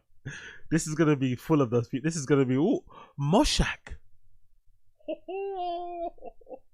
Yo, if you hate certain people, honestly, there are people on the Berghain community Reddit who hate Maron, not because he's a bad DJ, but because of his crowd. If you hate the Maron crowds and stuff, don't go to Live from Earth. This, for me, I like it. I like what the people playing. I love Chloe Calais, or Chloe Chalet, however you pronounce her name, my bad. She's really cool. I think like party, disco-y type of DJ. Anita's always great time. Moshak, I'm a big fan of him in general. Better in Munda, I don't know who that is. RHR also performing. Berghain, you got MCRT. I'm not the biggest fan of MCRT. I'm not gonna lie, man. I think that rapping shit he does, I don't know. Not gonna lie, I don't really like it too much. I don't really like it too much. But when man gets behind the decks and starts spinning, I'm for it. But the whole half rapping, half thing, I'm sure that's what I'm talking about, right? Yeah, that's him. Yeah, the whole half rapping thing, I'm not a big fan of. But when he starts actually mixing, he's actually a good DJ. I'm not gonna lie. I do enjoy him DJing, but when he does the whole like rapping thing, no thank you. What's this? POV, you go to a rave and end up in a mosh pit. Let's see this stuff. I got a cute little question for y'all. And people usually in Berlin hate people on microphones anyway, so I can't wait to see how the crowd reacts when he jumps on the mic. Yes or no question. Does Netherlands do mosh? By the way, I think that's slightly racist. I think it's a racist dog whistle. If you're a Berliner and you don't like people get on a microphone, I think it's a racist dog whistle. Look yourself in the mirror. Give your head a fucking wobble. Relax. Have some fun. Is this a yes or no? I need y'all to open up a pit right now. If y'all open up the pit, I'll jump right into what you do.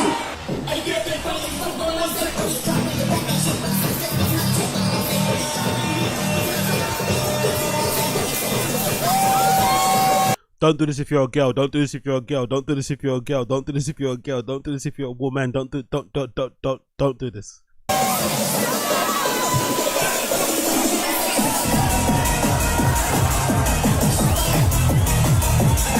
I love how there's people in the back, they're just like not moving at all. Like, no thank you. Like, I'm too old for this shit.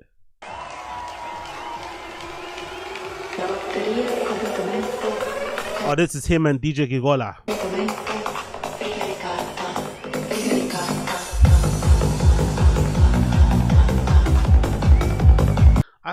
I don't know who, wasn't he? Is that his girlfriend? I don't know if he was dating. I think he was dating somebody he's performing with.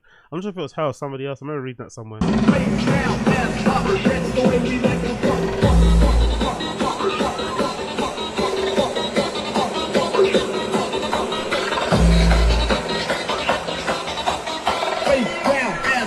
That's the way we like to fuck.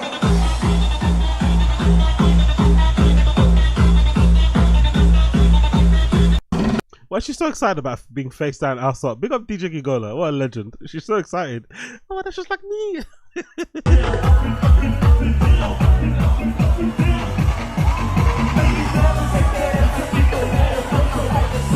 Berliners usually hate this because this is what fucking what's his face? I forgot my guy's name, but this is what he used to do. People hate performers. They hate people that have personalities. They just want you to stand behind the decks and be a robot. So if I'm there, I can't wait to see it. If I'm not there, I can't wait to hear the post-mortem on a Berghain community subreddit of people just crying and moaning. Oh, he was jumping up and down on the mic. Oh. He was having too much fun.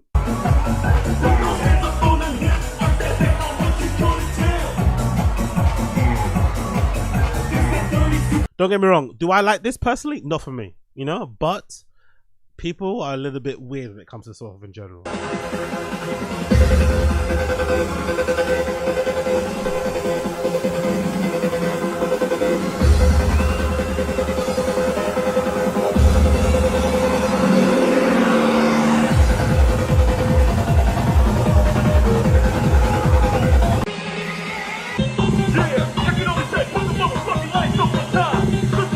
You can't do that in Berghain. You can't put up your lights in Berghain.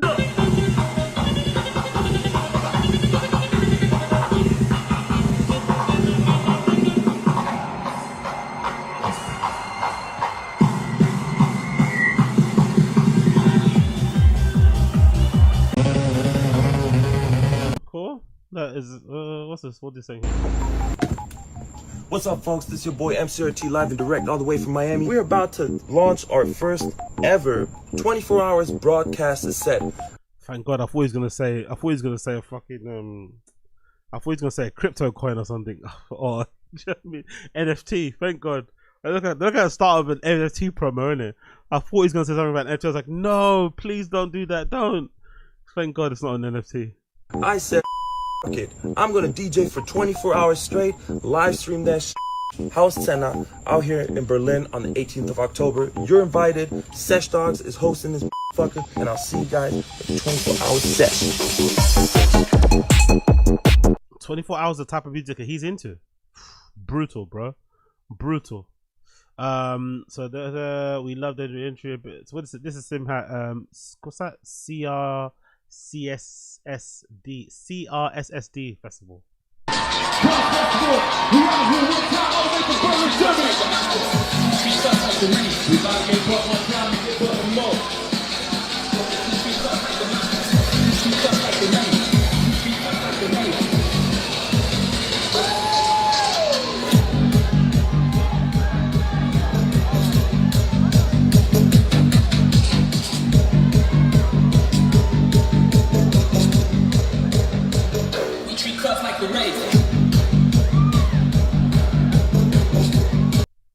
Okay. Fair play to them.